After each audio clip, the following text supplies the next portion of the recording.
One thing that we could talk about, and I don't want to get bogged down in it because we could spend the entire time talking about it, is this doctrine of the nine chambers that I often talk about.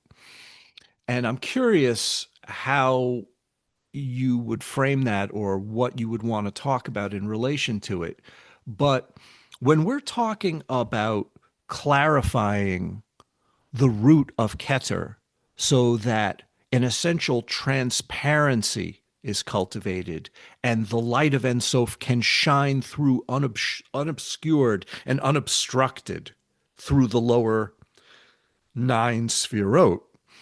What we're really talking about in the root of Keter is Keter assuming the qualities of the most sublime and profound aspects of the Or Ein Sof, so that they can pour through directly into Tiferet, which allows the Ruach to assume those qualities in realization. Now, these qualities, these sublime qualities that are attributed to the luminous freedom of Or Ein Sof, have been designated by these nine qualities in the nine chambers.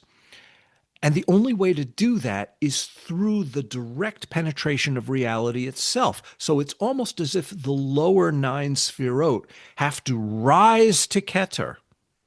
And what Rebbe Nachman of Breslov says, and this is described in Zohar 165, if you go to the first section of Zohar to the 65th section, Zohar 165a, it states that the lower nine sphirot come up from Malkut, collapse into the triad of Netzach Hod and Yesod, and then collapse once again into the next triad of Chesed Gevurah Tiferet, and then collapse even further into the triad of Chokhmah, Bina, and Dat. We're talking about the left-hand tree here, the ordinary tree. And from that highest triad, the whole complex of the lower nine sphirot collide into Keter and smash there and burst open its restrictions. And in that final collision on the level of Keter, that's where transparency is realized. And the end result, as the Zohar tells us, is the creation of a nine-chambered re-envisioning of the Sphirot. Because remember, it was the lower nine Sphirot that collided into Keter. And the end result is what the Zohar calls nine chambers of wisdom. Now, those nine chambers of wisdom, I here depict with nine primordial qualities. And these nine primordial qualities are not listed in the Zohar. This is an entirely different field of study. The Zohar doesn't tell us what's in the nine chambers. Right? So that's something that comes through other aspects of my own work where I'm actually going for. The whole structure is in the Zohar, but the Zohar doesn't give you the designation of sublime qualities in the nine chambers. It just suggests that they're there in the realm of what we call the tzach-tzach-ot. That means the splendors. That means all the worlds that are beyond Keter. And there are worlds beyond Keter that are mapped out. Right? And they're never talked about in Hermetic Kabbalah. Right, yeah. So these are the qualities of the tzach-tzach-ot. Right? In Hasidus, they're talked about quite a bit. So the device that I'm using for the point where the lower nine sphirot collide into Keter is a device that I call the ibrigate. And it's essentially a model from geometry where you have a quadrisected circle. And I'm about to show you some diagrams that we've seen before together, which is used in magic. This is how a temple floor plan is done. You have the four quadrants, and the fifth element that we're talking about is right in the heart of that circle, right in the center. Well, that's every occultist knows that's how a temple is created. You know, the four watchtowers and the altar in the middle. This is a model that has many, many, many variations, but it's essentially a quadrisected circle. Now, what the ibrigate geometry does is it just takes the circles of infinite expanse, as if each one is a separate model of infinity, and draws them together so they overlap with each other. So ultimately, you don't have four directions of infinity. You have one infinity that is expressed fourfold. Mm. And what happens is that if you connect the intersection points, you get a whole sphere in the center where the world of quintessence emerges. And that's the abrigate diagram. The amazing thing about it is that in certain tantric traditions, you have what crystallizes in the heart as gnosis really takes root through the realization of our contemplative practice. And what is said to form there is what's called the eight-cornered jewel. And that is exactly what is done with the construct of the nine chambers, where you have eight sublime qualities surrounding a central quality at its heart.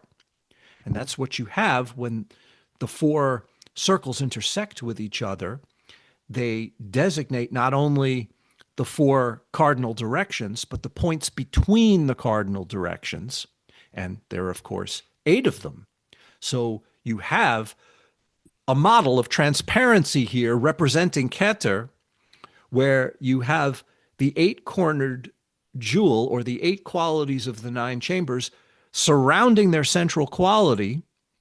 And this becomes the model of Keter becoming transparent once its restrictions are outshined through the collision of the linearity of a dot-based system meeting its own essentiality. And this happens through devotional, mystical activity, where you immerse, you thrust the mind in the heart of its own condition.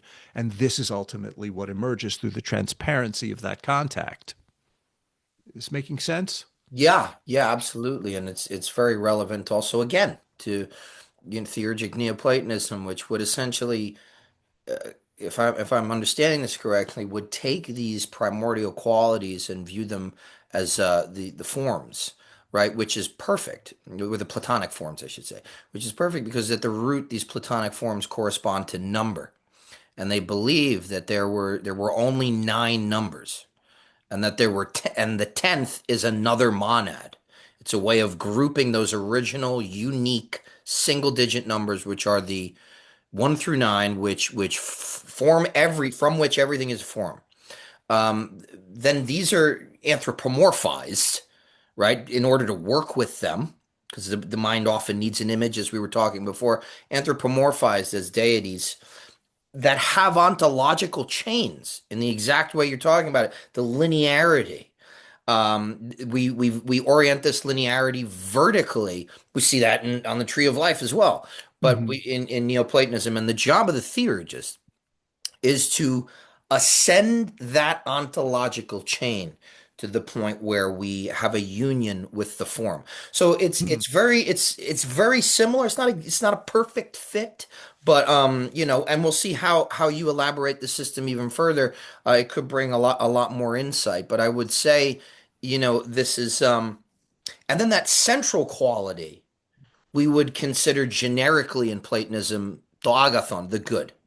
That's the way I'm kind of conceiving it. And the whole thing is Mm-hmm. that this project of theosis, of this understanding, or let's say enosis, this union with God, is in throughout the entire Platonic Paideia, is to aim towards the good, aim towards the central quality. Yes, well, the good that you're talking about, the good, the true, and the beautiful part is what actually aligns it with Tiferet, because what happens in the pursuit of what the Zohar is talking about and the raising of the sparks from the shells throughout the various triads of the tree to collide into Keter, which is what the Zohar is pointing out that we could do through our practice. That aspect of collision into Keter is the subsuming of a dot-based system into the heart of its own nature. And what happens is that dot, because it's not a sphera, it's the sum total of a mechanical process of our mind trying to make sense of its own condition through the tools of its habits, right? Dot is the product of human habit. Mystical realization is the outshining of that habit by something greater. So dot, along with the rest of the lower nine sphirot, is subsumed into Keter and swallowed up by it and absorbed by it. And what happens as a result of that, the subsuming of a whole dot-based system into Keter, is that the tree is reborn in a non-conceptual form. Then, if concepts arise, they don't have the same meaning that they did before, because before we were attached to them, before we were addicted to them and limited by them. Once non-conceptual gnosis and the subsuming of dot into Keter is tasted, even concepts are free, and they're no longer klipas. But if they arise as klipas, they don't function as klipas, meaning they don't cause a problem for us. They don't obstruct us in their association. So the mind can do whatever it does, think thoughts, perceive separate things, and only transparent luminosity is expressed. So what happens at Keter is that an entire dot-based worldview is consumed, is swallowed up, is eaten. And the result of this is a life of transparency. That's Ruach HaKodesh, right?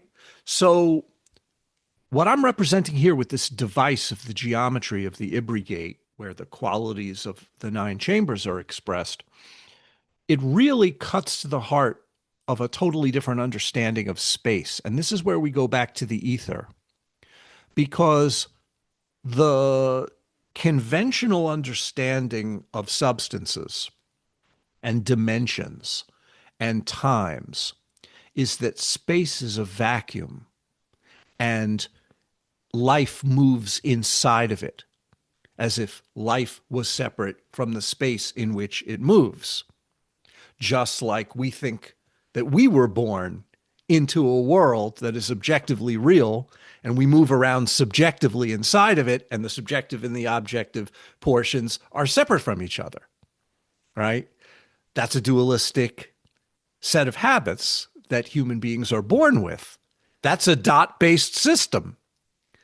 The purification that is represented as dot is absorbed by Keter is the idea that the subject and the object, the objective sense of reality and the subjective performance within it, are subsumed within each other and swallow each other, and they disappear.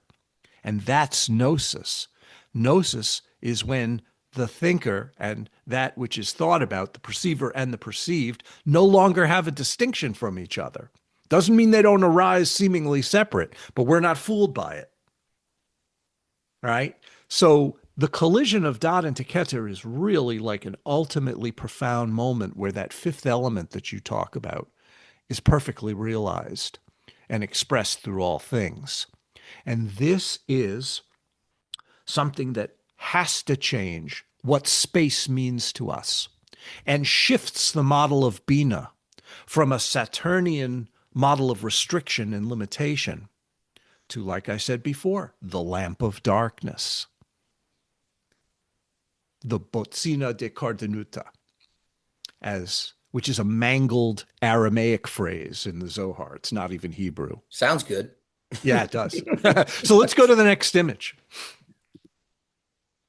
Oh, so here are some very familiar models to you of space. We have John Dee's model of the watchtowers. Those are the four quadrants. They meet at that center point. They meet at the fifth point in the center. Every occultist knows this pattern. But on the model on the left, which predates it by quite a long time, which is from George Ripley's 12 Gates, not only do you have the four quadrants, but you have the points between the cardinal directions, making it an eightfold system. And what do you have in the center?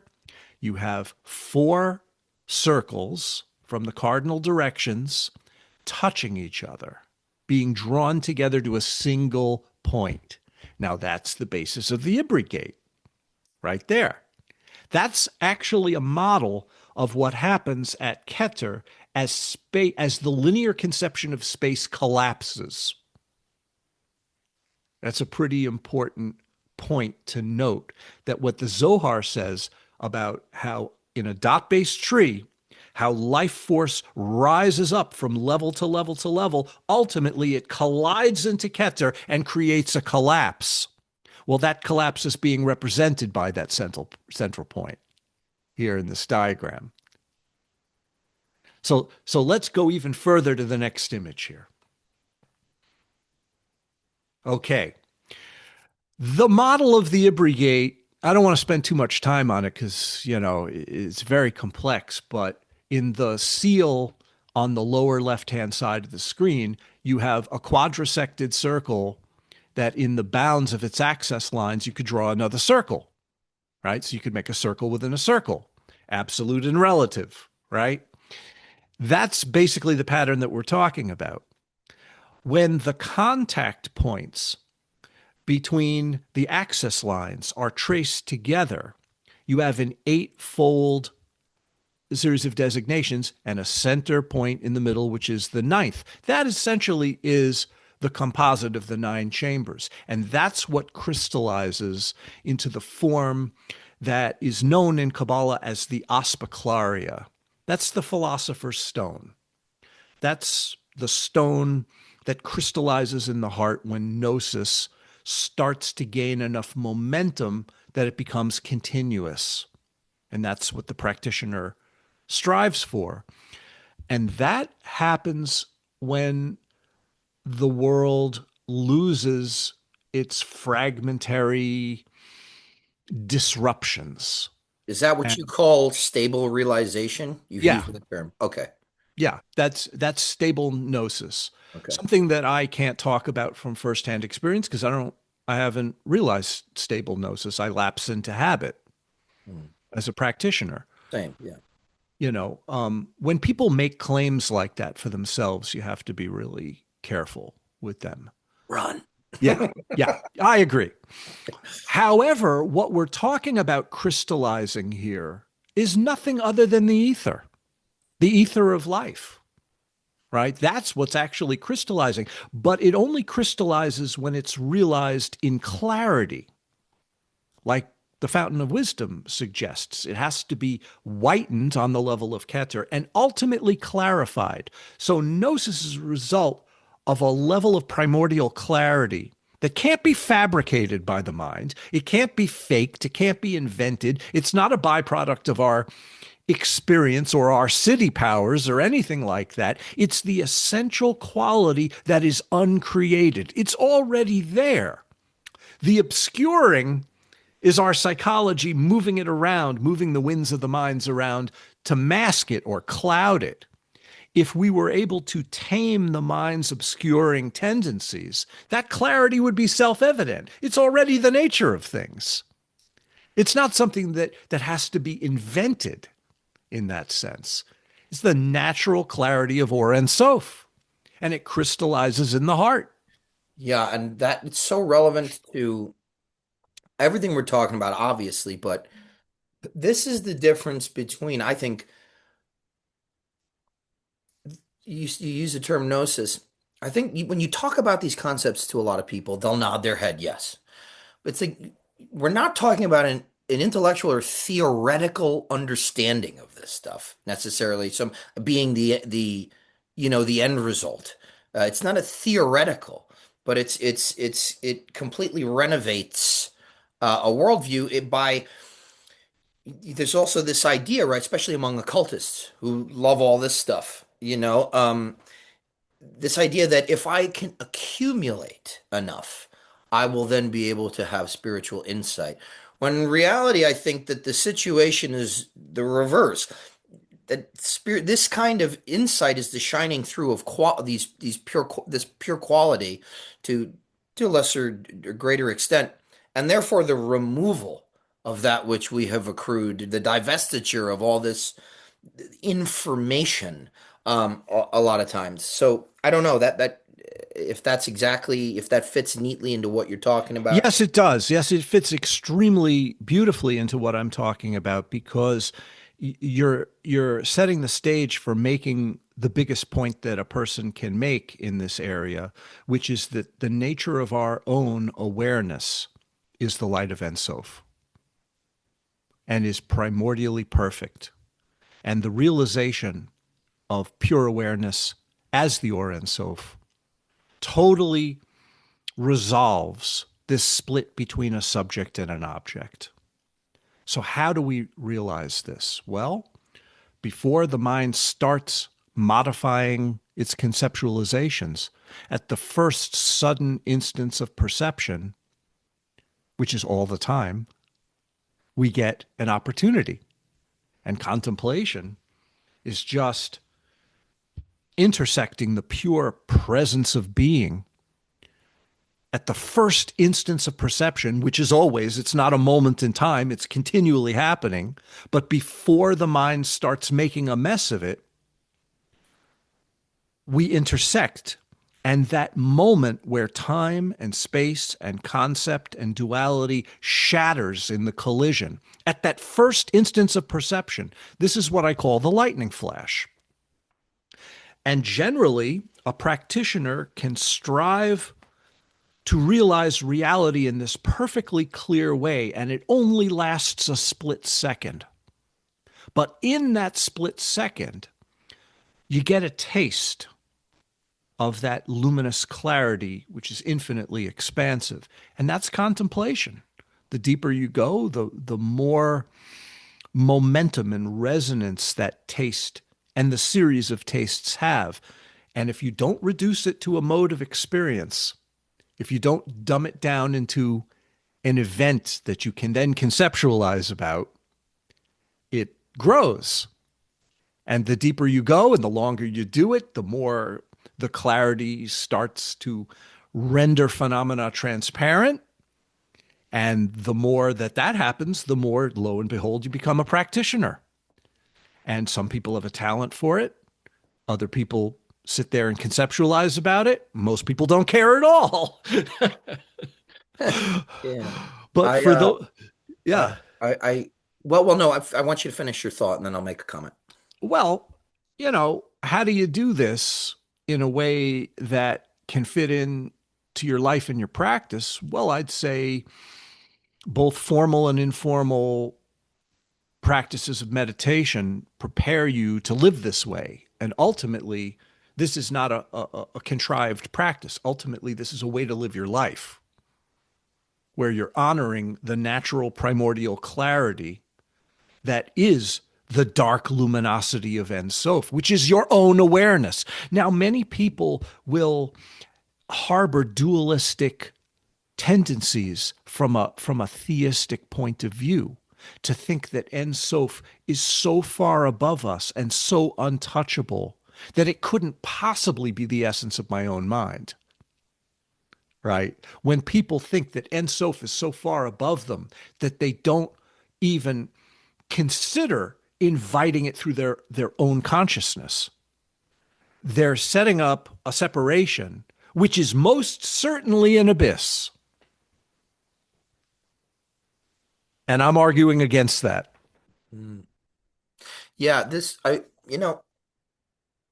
not to derail anything here, but this, just for anybody that doesn't know, this is all David's original artwork. And I know you don't like to consider it technically art. It's, more of a topographical sort of thing, cartographical thing.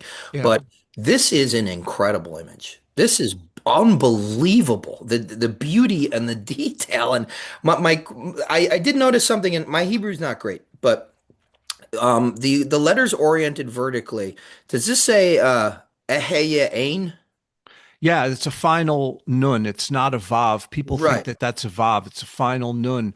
And basically, Ekya is the divine name associated with Keter. So we're talking about breaking through at the cusp of the Klippa, like we've been talking about.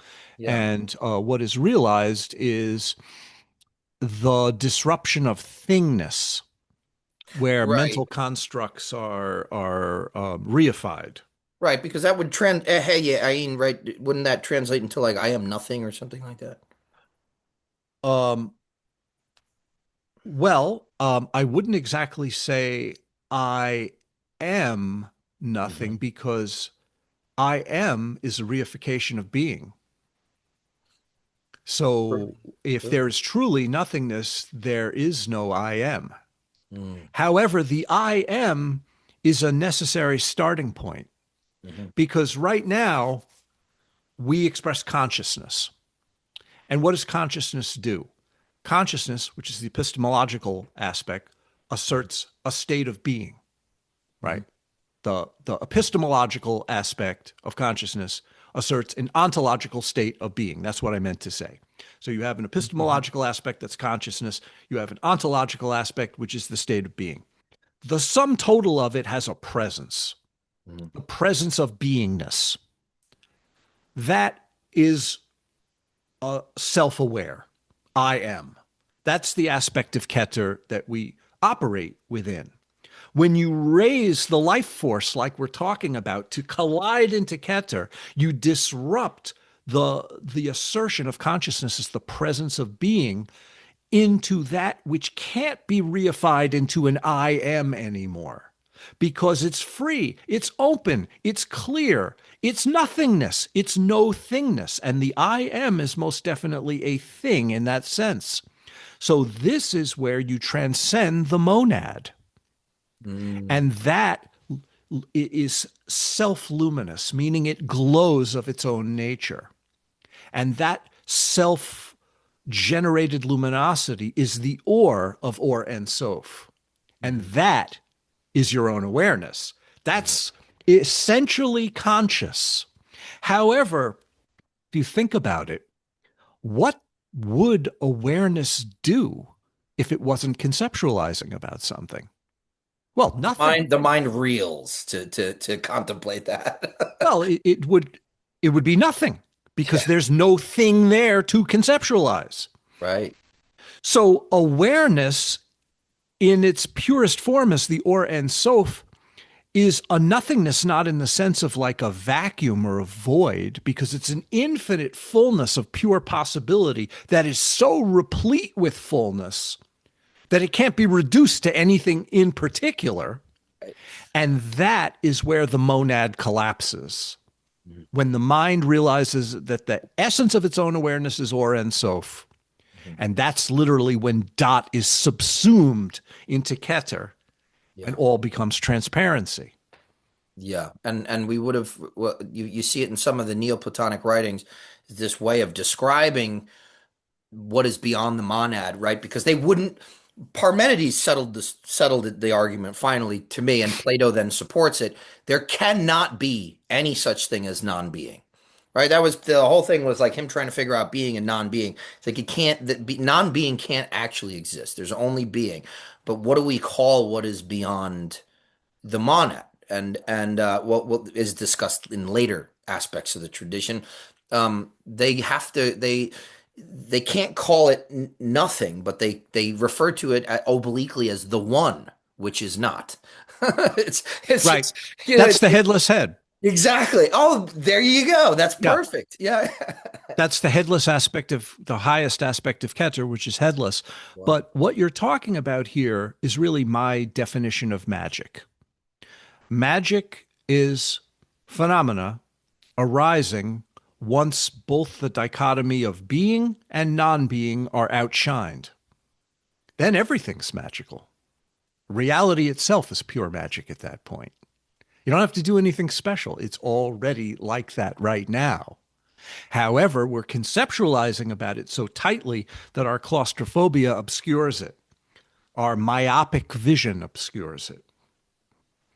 So, going back to something you said earlier about my diagrams, I'm what's called an esoteric cartographer. I make diagrams of my exploration into contemplative practice.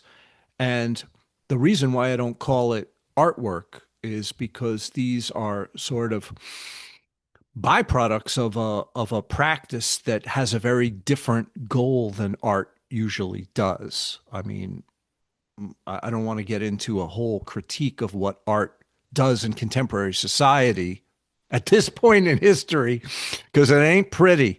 But I don't want anything to do with that. But yet it's still visual work, and there it is. Okay, so you got to call it something. So people call it art all the time, and that's fine. But really, it's my practice. It's a map of my practice, really. So all of this stuff, the geometry, the pictures, the seals, this is what I do all day. And because I'm a practitioner who doesn't have stable realization, I am continually innovating and exploring new ways of doing it. So the work just keeps going and going and going forever. I haven't reached any stoppage point of ultimate realization where now I'm an enlightened master. No, it's the opposite of that. I will keep going forever. And that's what being an esoteric cartographer really is all about. I'm an explorer. I'm like the guys that set out for Antarctica in the 19th century. You know, no one had ever been there before. They're making maps of it and they die there and they know they're going to die there. Yeah. Set a chart, set a course for Keter. You know? Yeah, exactly. You know, like one great line from the last interaction we had was the takeoff on Donald Trump. Make the transcendent imminent again. You know, set a course for Keter. We always have these great phrases come up, but the reality of it is that to live in a constant state of discovery, right, is very different than to set out to try to claim the goal of an ultimate realization. Right. One is open ended and goes on forever. The other seems pretty finite. So I take a lot of issue with this idea of stable gnosis or stable realization as a goal oriented process of when will it happen to me? That seems kind of, antithetical to the whole point. Right. Yeah. It's kind of like that idea of ridding oneself of desire is in itself a desire. You know? Yeah. And choosing non duality over duality is itself dualistic. Yeah, exactly. It's difficult for that's why it's so important to understand that this is not a the really the highest heights of this exploration as you're talking about are not they're not theoretical, right? Because then you're always stuck in this in this reification of things. You're always stuck in the middle of this dipole of dualistic thinking and reasoning. Well, even dualistic expression can be utilized. Even the klipot are primordially pure. Conceptuality is not a dirty, bad thing that we have to rid ourselves of.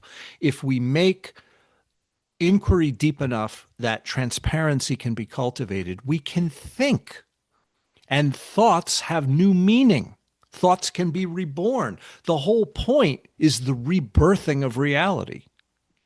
Yeah, man. I mean, that's all over the Corpus Hermeticum, right? Corpus Hermeticum 13, which is it's called the Secret Sermon on the Mount. It talks about the manner of Hermetic rebirth. And the whole thing, similar to like Discourse on the Eighth and the Ninth, it's this ascent. It's like this recording of an ascent rite, a mystical ascent rite, and ultimately, nothing can be said about it other than what is at the end. There's a quote, and I just read it. Hermes is talking to Tot, his acolyte, and he tells him like, you must divest yourself and of think what you have accumulated and become subsumed in divinity, and this is the manner of hermetic rebirth. And Yeah. it's this whole thing that goes through it. But then he comes back down. He doesn't just go there and stay in this almost like psychotic state. Like this state of it's that experience like you're talking about, and then coming back down and having that now be it has renovated the way that you participate in the world. Yeah, Kabbalistically, what happens after what the Zohar is describing takes place, and life force is raised, sparks are raised from the shells to the level of Keter. They collide into Keter and collapse reductionism there. Ultimately, that freedom that is realized there, is symbolized by the nine chambers, that drops down from the head into the heart through the central channel. And that's what I'd like to talk to you about today, is what happens when it drops down into the heart and the world remains appearing, but yet is reborn in a totally different register of clarity. Now, let me just ask you a question because it occurred to me, and I've always wanted to ask you this because you have such excellent Greek skills. How do you Yeah. pronounce Pimander? Bimandros. Pimandros. So that's the Poimandros. It's, Yeah. I mean, in sort of late 19th century English, they called it Pimander. Pymander, yeah, yeah, Yeah. and that's you know what? It's closer there than to Poimandros because the Omicron iota, the O and the I, that's a diphthong. So Hmm. anytime you see that, you're not pronouncing the O and the I separately. You're kind of ignoring the O. So in the Greek or Coptic, either it's Pimandros.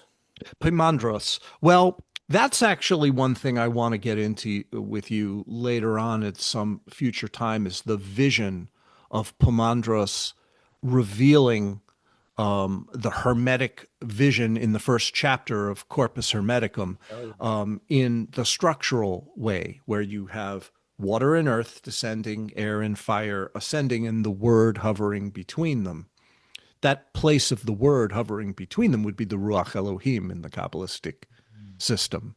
And what's stated after it, which is a statement about the mind, where what is revealed is essentially the nature of your own awareness, is Or Ein Sof.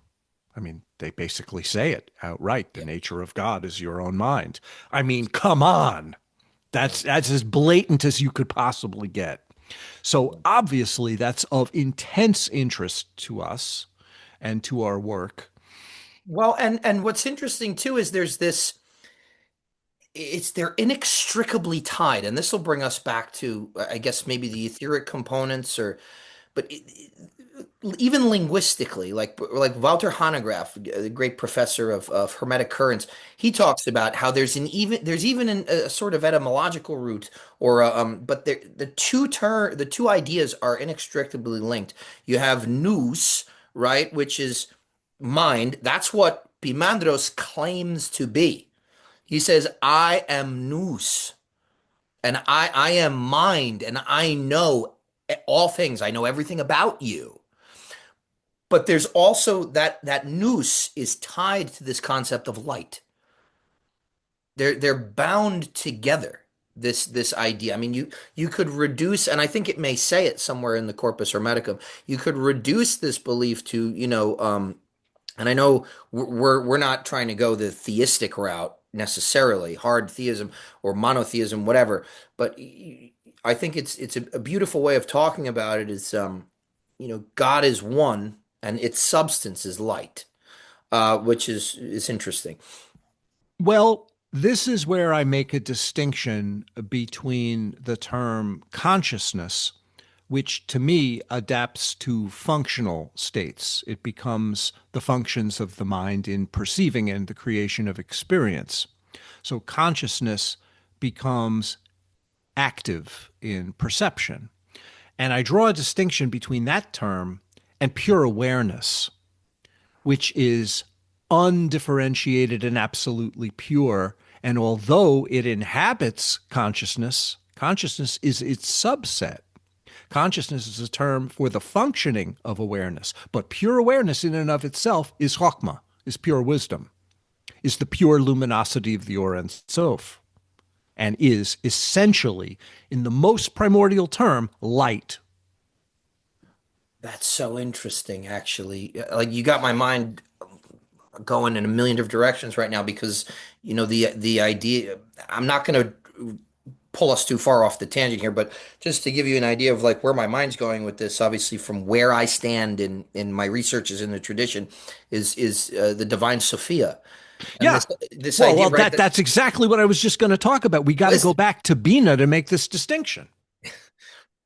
Yeah, I Yeah. mean, and she falls, and in some aspects of the Gnostic tradition, she's literally called Sophia Achamoth, which is we believe a corruption of Chokmah, and the two words mean the same thing, wisdom, but Yes. she falls and becomes mired in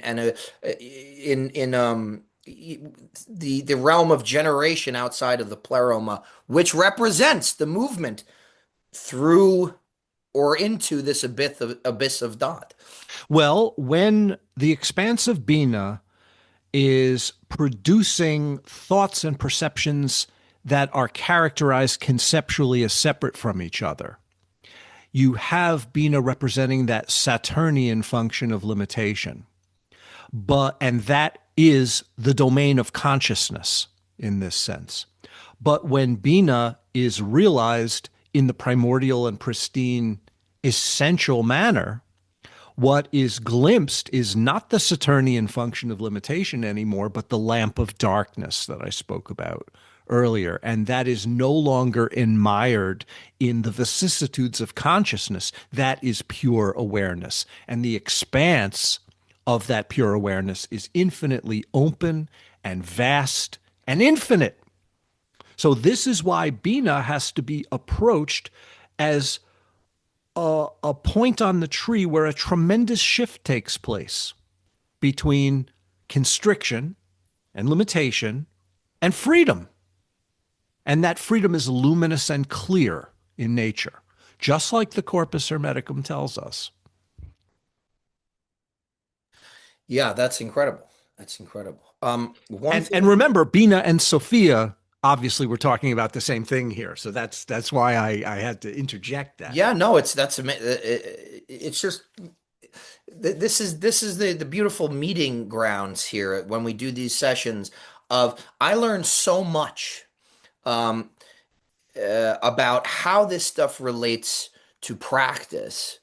Um, in the phenomenology of that practice when I talk to you about your work because of I mean they've been attempting to I think mystics and people that have tread this path before us they've been attempting to describe it but they've had recourse more so less to technical mystical verbiage and more so to these mythologies I mean and now I'm especially talking about the antique traditions, the traditions of course, you get these ideas in Neoplatonism of logos and psyche and nous. These are kind of a quasi scientific vernacular of which we have our own in the modern day, but they were still using these myths to as we kind of coming full circle to what we're talking about in the beginning it just when I talk to you about this stuff, it helps me even push through and understand this stuff even more. So Well, it's incredible. let's go even further with the symbology via the Christian tradition. The point at which these seemingly two aspects of Bina, the constrictive aspect and the infinitely open possibilizing aspect, what we're talking about there is Mary. That is the virgin birth. That Sophia is essentially that aspect of Mary, the Black Madonna, the luminous darkness of the expanse of space. But this is not space in the sense of depth or dimension or coordinates. This is what they call basic space, the basic essential space of vastness that can't be differentiated by distances. Distances are a three-dimensional assertion on space. Yeah, distance at that point, at that level, is meaningless in the It's context. a pure possibilizing nothingness, we could say.